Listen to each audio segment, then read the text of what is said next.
Jadi tidak boleh negara mengambil kebijakan dari praktek kejahatan. Ikan itu busuk dari kepalanya. Ya, jadi tidak bisa kita potong ekor, kita potong sirip dan lain sebagainya. Mesti dicari siapa kepala dari praktek kejahatan ini.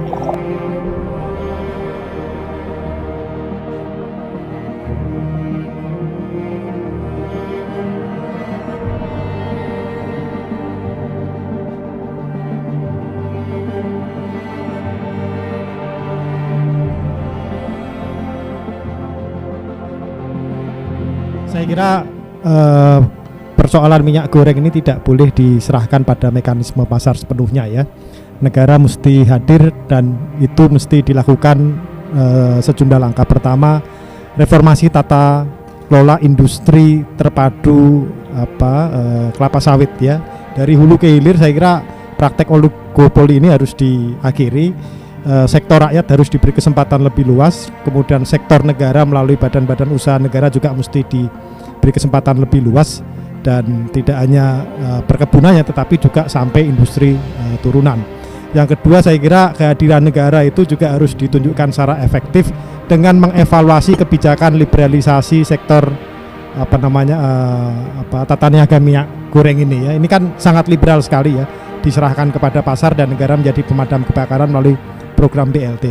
Saya kira kebijakan yang seperti ini perlu dievaluasi. Ini kan kebijakan yang dihasilkan dari praktek kejahatan ya.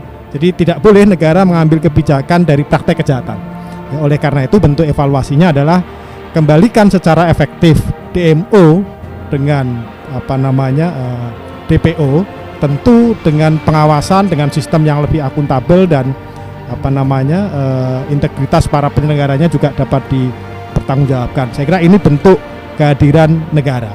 Dan yang terakhir soal penegakan hukum, saya ingat pepatah klasik mengatakan bahwa ikan itu busuk dari kepalanya.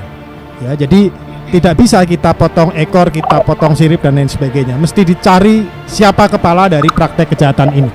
Ya, kalau saya kira Pak Masinton tadi punya informasi yang mutakhir, itu perlu dijadikan masukan dalam proses penegakan hukum. Jadi ini menunjukkan bahwa kalau kepalanya itu yang diambil, saya kira ini akan menjadi entry point bagi pemerintahan Jokowi untuk melakukan reformasi secara fundamental terhadap industri CPO di Indonesia, industri minyak sawit di Indonesia, dan termasuk menyelesaikan kalau memang jika terbukti ada kejahatan korporasi. Saya kira itu penutup dari saya. Terima kasih.